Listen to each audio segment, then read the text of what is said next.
زندگی گزر جاتی ہے اپنوں کو اپنا بنانے میں۔ جی لسنرز، زندگی گزر جاتی ہے اپنوں کو اپنا بنانے میں۔ ایک سنار کے انتقال کے بعد اس کا خاندان مصیبت میں پڑ گیا، کھانے کے بھی لالے پڑ گئے۔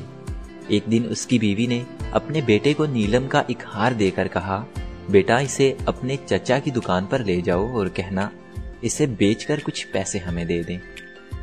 بیٹا وہ ہار لے کر چچا کے پاس گیا۔ چاچا نے ہار کو اچھی طرح دیکھا پرکھا اور کہا، بیٹا ماں سے کہنا ابھی مارکیٹ بہت مندی ہے، تھوڑا رک کر فروخت کرے، اچھے دام مل جائیں گے۔ اور اسے تھوڑے سے پیسے دے کر کہا، کل سے تم دکان پر آ کے بیٹھنا۔ اگلے دن سے وہ لڑکا روزمرہ دکان پر جانے لگا اور وہاں ہیروں اور جوہرات کا کام سیکھنے لگا، اور ایک دن وہ بہت بڑا ماہر بن گیا۔ لوگ دور دور سے اپنے ہیرے اور جوہرات کی پرکھ کروانے کے لیے اس کے پاس آنے لگے۔ ایک دن اس کے چچا نے کہا، بیٹا اپنی ماں سے وہ ہار لے کر آنا اور کہنا اب مارکیٹ میں بہت تیزی ہے، اچھے دام ملیں گے۔ ماں سے ہار لے کر اس نے پرکھا اور جانا کہ وہ جعلی ہے، اسے گھر پر ہی چھوڑ کر دکان لوٹ آیا۔ چچا نے کہا، ہار نہیں لائے بیٹا؟ بیٹے نے کہا، چاچا وہ تو جعلی نکلا۔ تب چچا نے کہا، جب تم پہلی بار ہار لے کر میرے پاس آئے تھے تو اس وقت میں نے اسے جعلی بتا دیا ہوتا تو تم سوچتے آج ہم پر برا وقت آیا ہے تو چاچا بھی ہماری چیز کو جعلی بتانے لگے۔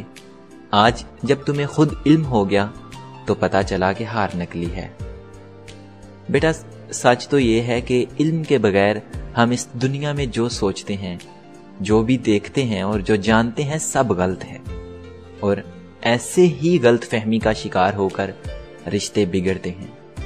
اسی پر کسی شاعر نے کیا خوب کہا ہے کہ ذرا سی رنجش پر نہ چھوڑ کسی بھی اپنے کا دامن، زندگی گزر جاتی ہے اپنوں کو اپنا بنانے میں۔ زندگی گزر جاتی ہے اپنوں کو اپنا بنانے میں۔ رشتوں کو جوڑیے، اپنوں کو اپنا لیجئے، روٹھے منہ کو منا لیجئے۔ یہی میرا آج کا میسج ہے۔ اسی کے ساتھ اپنے میزبان عدیل کو اجازت دیجیے، اور اگر یہ کہانی آپ کو اچھی لگے تو اسے دوسروں تک بھی ضرور شیئر کیجیے۔ السلام علیکم۔